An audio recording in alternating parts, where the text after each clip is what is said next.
केवळ कराडमध्येच नाही तर राज्यभरात सध्या चर्चा आहे ती मंगला आवळे या 65 वर्षीय रिक्षा चालवणाऱ्या आजींची। मंगला आवळे नांदगावकर या आजी रिक्षातनं प्रवासी वाहतूक करून आपल्या मुलाच्या संसाराला हातभार लावतायत। पाहूया त्या संदर्भातला हा रिपोर्ट।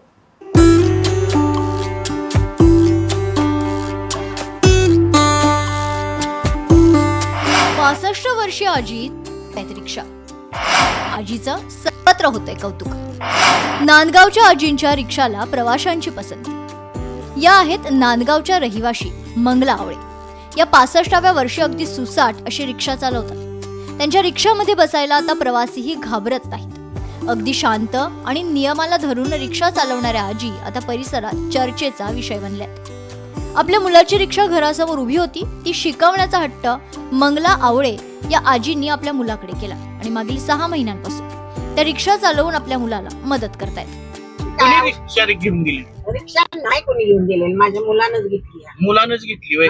रिक्षा नाही कोणी। मुलं घाबरली नाहीत का? मुलं म्हणजे माझा एकच मुलगा आहे, मला त्या मुलानंच त्यांच्या सरपंचाला साथ मिळावी म्हणून त्या मुलानं रिक्षा घेतलेली। बाकी मुलगा एसटी ड्रायव्हर आहे, त्या कामाला जायला लागला ड्रायव्हर म्हणून। बर एसटी जायला लागला। बर मग आता रिक्षा घरी बसून राहायला लागली। आता रिक्षा घरी बसून आहे म्हणून चालवाय सुरुवात नाही केली। काय हाऊस नाही, मला गरज म्हणून बी चालली।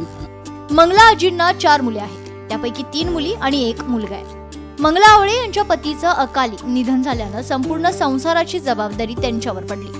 3ही मुलींची लग्न करून त्यांच्या मुलांनाही त्यांनी चांगलं शिक्षण देऊन स्वतःच्या पायावर उभं केलं।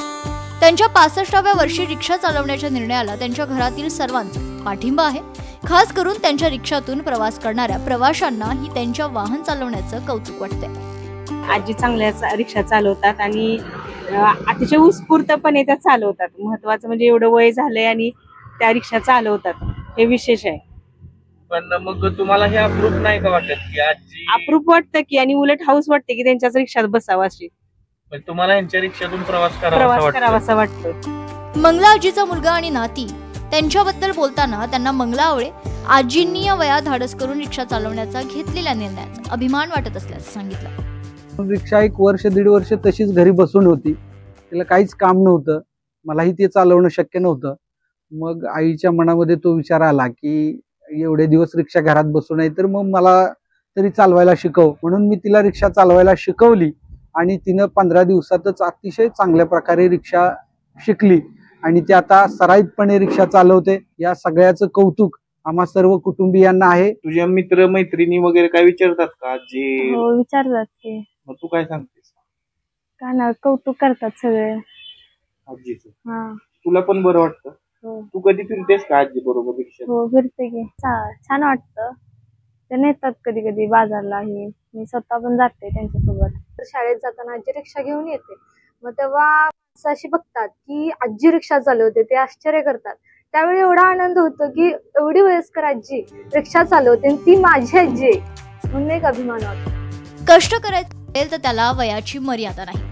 जर एकदा तुम्ही ठरवलं तर कोणत्याही प्रकारे तुम्ही कष्ट करून आपल्या कुटुंबियांना साथ देऊ शकता।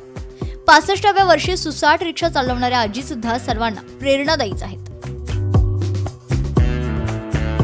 अभय कुमार देशमुख, लोकशाही मराठी, सातारा।